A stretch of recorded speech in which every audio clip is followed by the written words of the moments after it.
electric vehicles. Battery development actually have seen a lot of innovation as well. So we have Stuart Ching, who is the Vice President of Cooler Technology, going to talk about the innovations in the battery. So Stu has 25 years experience in the semiconductor industry and 17 years in ARM. So he was a senior vice president in ARM. Prior to that, he holds a marketing management position at Hitachi. Stu is a principal at Hockey Consulting LLC currently. Yeah, let's welcome Stu Ching. Hey, good afternoon, everybody. You can hear great. Just continuing a bit about the World Cup theme. As you may note from my accent, I'm originally English, and England doesn't have a great legacy of success in the World Cup, or actually in any competition. Somebody asked me, who did I want to win if it wasn't England? I said, well, you have to bear in mind, England and France have been fighting for 2,000 years. I don't care as long as it's not France. So my French colleagues have already been on the phone to me, reminding me of that quote. So anyway, thank you, CASPA, for inviting me to your summer symposium. I'm excited to be here to talk about a technology that I think actually talks to the subject heading of this symposium, innovation at scale. And although this technology is getting on for 35 years old, it is a technology that, well, I guess packs an immense amount of energy, allows a lot of power to be delivered, and basically enables everything from like your smartphone through to electric planes. The thing is, we probably take this a little bit for granted, and this is why I call our friends here the lithium battery friend, or is it friend or foe? And what I want to do on this talk is give you a little bit of background on what's happening in the field of lithium batteries, some of the challenges, and some of the things that various organisations are doing to mitigate those challenges. So that's the idea. Can I ask a question here? Hands up, who drives an electric vehicle? Are we driving an electric vehicle here? Okay. So you may want at certain points to put your hands over your face here. I do promise there's no pictures of any any Teslas on fire. Contrary to one of many of the things you might see. So anyway, a little bit about the company down here, Cooler. So it is pronounced Cooler. We're the coolest thing in the hot industry. So basically, we do thermal management. The company is about 30 years old, and essentially, it was bought by Cooler several years ago. Actually, a guy called Michael Mose, the CEO. He was one of the team on AM Logic, one of the Chinese semiconductor companies. So what do we do at Cooler? Well, basically it's thermal management. Historically in the aerospace field, there's lots of thermal management problems, and I think one of the previous speakers was talking about the difficulty of getting skilled talent. It's a great time to be a thermal engineer, because if you think about everything that we do is generating a lot of heat. And that's one of the markets we work in. And we've been working with NASA and NREL for a number of years. NREL is the National Renewable Energy Lab just outside of Denver in Colorado. And in relation to lithium batteries, places like NASA take it really, really seriously. If you think why that might be so, lithium batteries pack a lot of power, a lot of energy. They deliver a lot of power, they pack a lot of energy. And they put these things in astronaut spacesuits, they put them in the space labs, they put them in the various Mars rovers and the other equipment that go up in space. So they take it very seriously, making sure that lithium batteries are very safe. And we've been working with them both on helping to make batteries safer, battery packs safer, and also how to prevent what's known as thermal runaway propagation, which is basically when a battery pack goes bang. And one of the reasons that NASA takes it so seriously. I'd just like to show you this short video, if I can work the electronics here.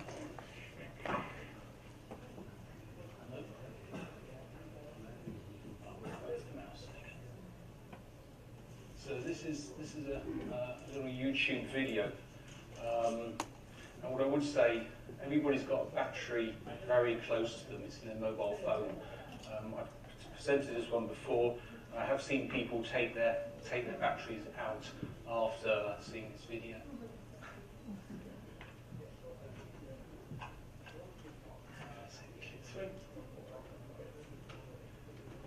So this is actually shot in a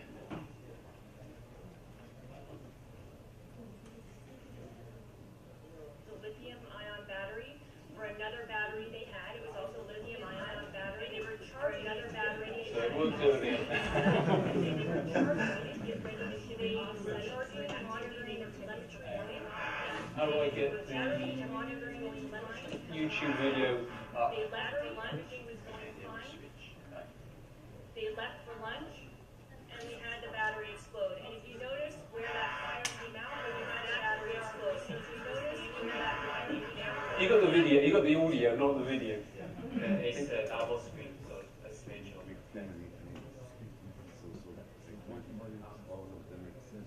So I do promise I did try this before the presentation as they teach you. They're working on it. There'll be the room. So the network? The room they're working on it. Switch. Okay, that's a bit of a shame. Basically, NASA had this humanoid robot, and they were charging that robot up in a lab, and this was just a normal experiment, and they were overcharging it, and there was quite a dramatic result to it. This was in one of their labs. The interesting thing was, as you would have seen in the in the video. Oh, here it is. Thank you. Off-site for an activity they were going to be performing. This is their robot. Monitoring the telemetry coming off the battery. Everything was going fine. They left for lunch. That's a small battery pack. And we had the battery explode. And if you notice where that fire came out was exactly where our researchers were standing. It could have been a very bad day. This is an intern from the adjacent laboratory. He had climbed through a window. He was not associated with this project. He was using a CO2 fire extinguisher that was in the area. And as you notice, the CO2 fire extinguisher is not effective in putting out that fire. The safety data sheet had called for a type D fire extinguisher and not to use water. There was no type D fire extinguisher available. One of the things we're learning is a type D and a CO2 fire extinguisher are not effective in putting out these type fires. One misnomer is in lithium-ion batteries, there is not a lot of free lithium, so water is the best method at dissipating the heat and putting out these type fires. The smoke you see coming off of that battery contains hydrogen fluoride, carbon monoxide, and carbon dioxide. At the same time you saw the intern coming into the laboratory, another intern had gone out and pulled the fire extinguisher, alerting the fire department. They were en route. When they responded, they came in an appropriate PPE. They also grabbed a CO2 fire extinguisher that was available in the location. This was also ineffective at putting out. Okay, so I'll stop at that point. If we could return back to the slides, please. So some lessons to be learned there. That was charging a battery. That wasn't a punch or anything to the battery. That was just charging. As the lady said on the audio, people think about lithium, they think about the time at school. You do not want to put lithium and water together. But actually the amount of free lithium in battery is very, very small. So the most effective way to put out one of those fires, and hopefully you never get to experience that, is to use water or an ABC class extinguisher. The interesting thing is very few people know that, including the fire service at NASA. So that's really trying to illustrating a point. And that's, I guess, the darker side of what lithium batteries can do if it goes wrong. But saying that, they also enable a whole set of new technologies, disruptive technologies. And down on the bottom left there, those are from when I was a kid. That was the electric vehicles when I was a teenager. That's a Unigate milk float. No lithium inside of that. That's a lead acid battery. And basically, that was the electric vehicles that I was used to. I used to cycle behind it, hang onto it, and get dragged down the street. One of those things. Now, because of lithium batteries, this have been transformed. So the picture up there is probably the car which has got the longest range, which has just come onto the market. That's the new Jaguar I-Pace. I think it's got 330 miles. And basically, it's going through different technologies. In Norway, they are delivering 200 electric-powered ferries, which is pretty significant. That's a FedEx delivery drone. And down here, this is a project between Airbus, Rolls-Royce and Siemens in doing an electric-powered plane. And the way this is going to work is that they're going to have a generator on board the plane, which is going to charge the batteries, so the engines are going to be electric. You saw what happens when a small battery pack goes wrong. They're really taking it seriously if you've got a battery pack on a plane, because it takes a long time. You can't really just jump out of the door at 30,000 feet, 500 miles an hour. Does anybody know the gentleman down there? Hands up for prize for that gentleman. Kirk Douglas. I can see the similarity there. He might have a gun in his other hand, but he does have a small explosive device between his fingers. So that's Dr. John Goodenough. He's a German-born American professor, and he was basically credited with Dr. Yoshinori from Sony with inventing the rechargeable lithium battery in Oxford University in 1985. So that's the friendly side of what lithium batteries do. How it relates to China? Well, basically, if you want to be in lithium batteries, if you want to be in EVs, you have to be in China. China's clearly leading the race.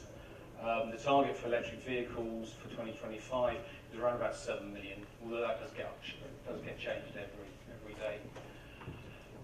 A whole bunch of guys producing and investing in massive amounts into the lithium battery technology side. If I pronounce this gentleman's name right, BYD, one of the co-founders of BYD, Shah Zhuotren, I hope I pronounced this right, has just joined the advisory board of Kula, which is we're really happy with. So lots and lots of stuff happening in China. Really, if you want to be into this area, China's the place to do it. Just the volume is driving the innovation, and most importantly in lithium batteries, it's all about cost and the amount of energy capacity you can get into it. Okay, so living with the darker side of the beast. Some of the things which are the downside of lithium batteries. Up on the top is a Tesla which isn't on fire. This is the GT series Tesla, which they just started racing or trying to race. So the GT racing series, you've probably seen it with Aston Martins and Ferraris and a lot of stuff. This is the Tesla entrant. It lasted 1.25 laps. Unfortunately, not because it caught fire, but because the battery pack overheated. And that's one of the big problems with lithium batteries. They have so much energy, and they have an ability to discharge that energy really quickly. One of the byproducts, as you'll see in another slide, is actually heat, which requires a lot of management. And some of the best thermal engineers on this planet work for that company. Okay, so it is a tough thing to manage. And then we've got various things of things which have gone wrong with lithium-powered battery packs. We work with the CPSG, which is Consumer Protection Safety Group. The biggest problem they have for fires at the moment are things like electric bikes and hoverboards. So unfortunately, this is a picture where 2 young girls died in a house fire, I think it was last year. What happens with these things, people charge them up in there at home. So they'll put them in under the staircase and charge them up. A lot of these battery packs aren't particularly well engineered. They short out and you get these flames, you get these fires. Another issue with these battery packs, again, I'll try and do this video, it's called small battery pack fire. So let me see if I can get this going.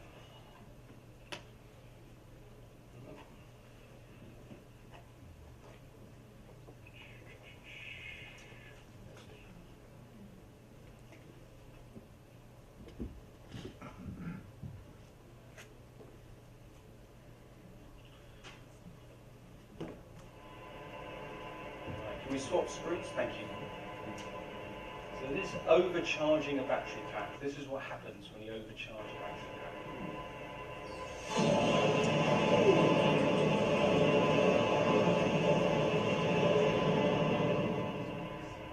Now the interesting thing about this is it doesn't stop. So they're fast forwarding it in this case here. And this is why, when you look at the instructions the EV car companies give to the fire service, they'll say it can typically take up to 3 days to put out a fire in a car. Basically, you get something called thermal runaway propagation. In an electric car, you might have 14,000 individual cells. And what happens is the cells will start to combust above 100 degrees C, and they just ripple through the battery pack. And that can take days to finish. And you can't just break these battery packs open. The process in doing so can be explosive and highly dangerous to the individual. So, thank you. I'll stop it there. But really, that's illustrating the continued. There it goes again. Okay. If we could swap over back to the slides, please. Why this thing hasn't been adopted as unbound material? Yeah, these are the worst case, right? And there's an awful lot of money going into, there's an awful lot of money going into battery development design. And fortunately, the battery developers are very professional. You've got some really big companies who are doing this. Unfortunately, the downside is there's just so many batteries out there. And the failure mechanism can be between 0.1 part per million to 100 parts per million. But if you think about the billions of batteries which are made each year, you will get accidents coming. And those are defects from manufacturing. And I'm going to quickly go through some of the things which also influence what happens to a battery. So why are these guys Dr. Jekyll and Mr. Hyde, isn't it? I get those two wrong, of the battery and the energy world. I'm not very good at PowerPoint, as you can tell. So this is going to be a 101 on battery development done really quickly. Basically, with a battery, you have three parts. You have the cathode, the positive, you have the anode, which is the negative, and then you have the electrode. With lithium batteries, when you charge them, the lithium ions travel from the cathode over to the anode. I've got 5 minutes, so I'm going to have to be really quick. So that's how it stores. It basically stores a chemical and electrical energy. So when you charge these things up, the lithium ions basically roll up the slope, and at the same time, electrons go from the cathode to the anode. Now that's all fine. You create a circuit, and essentially this allows the lithium ions to go from to roll back down that slope, releasing heat, and of course electrons go from the anode to the cathode, creating energy, creating the power and the work, in this case lighting a light bulb. And voila, you have a battery. Now I mentioned the dreaded word, and this is a picture of me first thing in the morning. It's not the pleasantest thing you've ever seen, but this is where Mr. Hyde first starts to make an impression. Is heat. As the lithium ions go from the cathode, go from the anode here to the cathode, they release heat. And the reason the cathode, the anode here is swollen, lithium ions are really, really small. They can store a lot of lithium ions in the anode. That gives the lithium batteries their immense energy capacity. So there we are. That's the start of Mr. Hyde making an impression. The other thing is lithium ions love heat. The more heat that's generated, the more they want to flow across from the anode to the cathode. And of course, the more they flow, the more heat is generated. That is why you have things such as battery management systems, which control the whole thing, as well as the inherent battery design. And without going into too much technicalities, things such as shutdown separators and other things have gone in these batteries. So there's an immense amount of effort to keep this under control. The problem is when it goes wrong. And essentially, when these batteries go wrong, they internally short out. And there's 4 ways these things internally short out. One is physical abuse, car accident, damage to the battery pack, you've got your power tool, you drop your power tool, you've got your, wherever it is, you can cause some physical accident to it. Manufacturing defect, which I was referring to, the parts per million typical problems you'll get with manufacturing. Overcharging, which is very common. And if you overheat these things, they'll also go bang.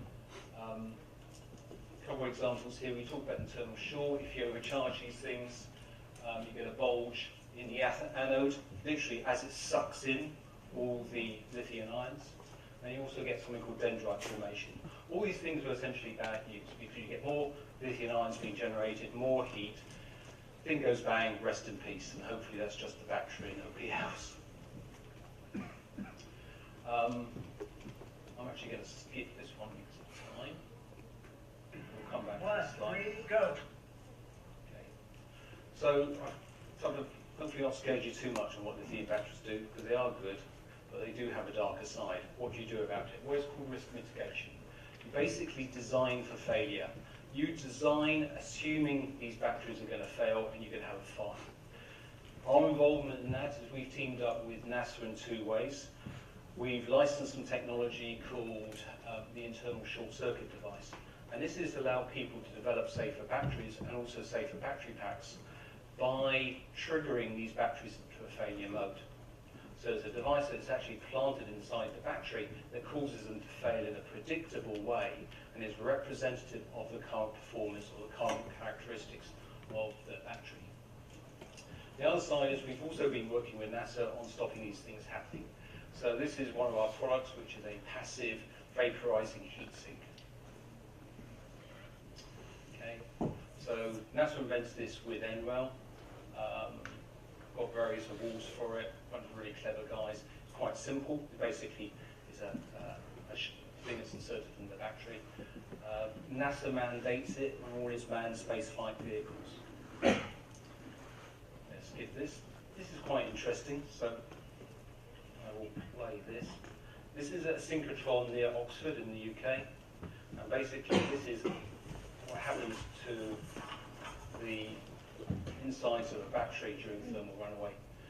You're starting to see the jelly roll, which is the electrolyte anode and cathode, being ejected from the actual cell, and there's the time, so this is in 2 seconds.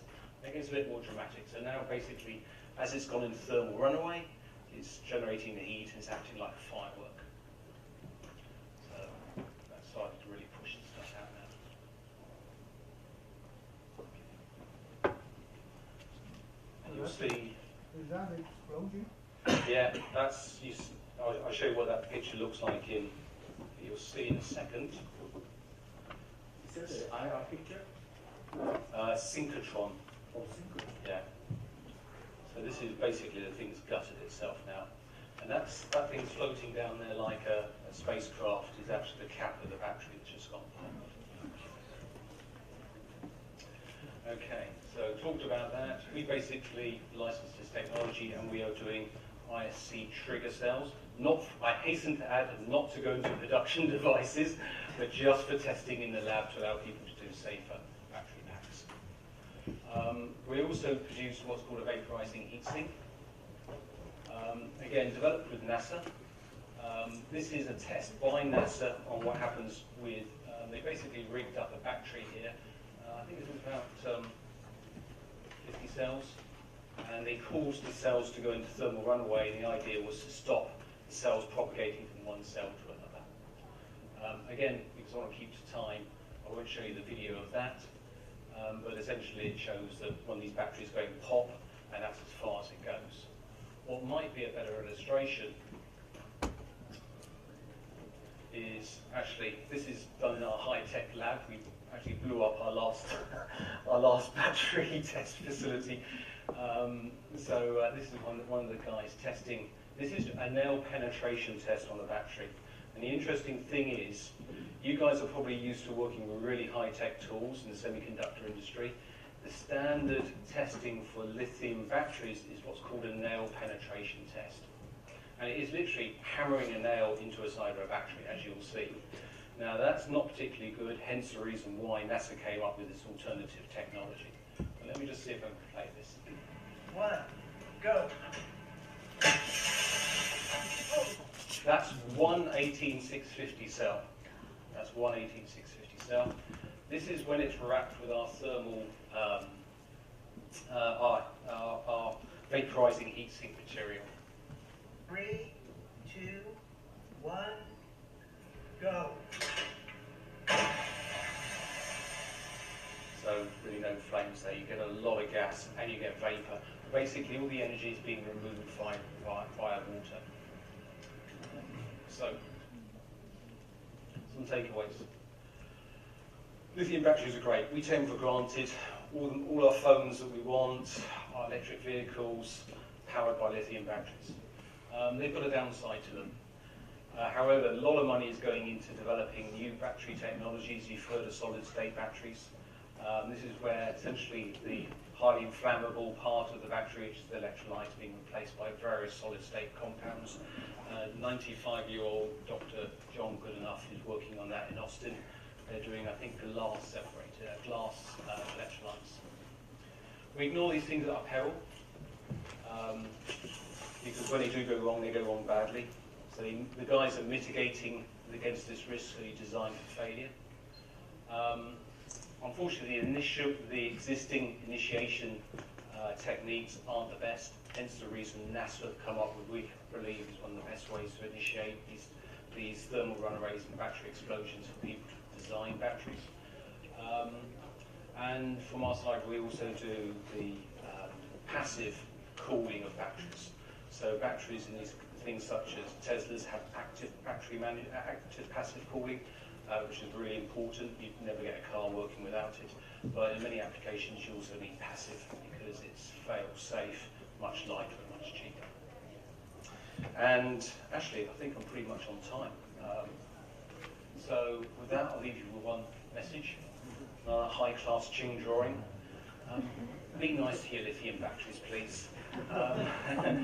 If you treat them right, they'll treat you right. And I would say, if you do get a damaged battery or damaged battery pack, be really, really careful. Use water to put them out, or even better, call your fire service, because they can have nasty results. And if you pick them up and they go off, you'll get badly hurt. So thank you very much. We will have a question. Time for one question. Yeah. Will this new safety feature increase the size and the weight of the battery? Because the battery pack has a problem that the size and weight. Yeah. So there's two features here. The internal short circuit, which is a very small disc that's inserted inside the battery, and it causes the battery to fail. It's only ever used for test purposes, right? And never uses for production. And in fact, a lot of the work we do is making sure the logistic sides track these batteries so that they can never get into production devices. Right? The second side is the passive cooling side, and basically our company is built on carbon fiber technology. And the key reason for NASA is because what NASA cares about in aerospace is weight, right? And we're now investing in that technology so that it goes into EV vehicles and bikes and everything else. We're also equally concerned about weight saving on that. Thank you. Yeah, thank you so much, Stu. Yeah, It's a very interesting talk. We always share, appreciate the insights, from the engineer problem solving. So we will have appreciation from CASPA. So we're going to have Vice President Danny Hua to present the flag to Stu.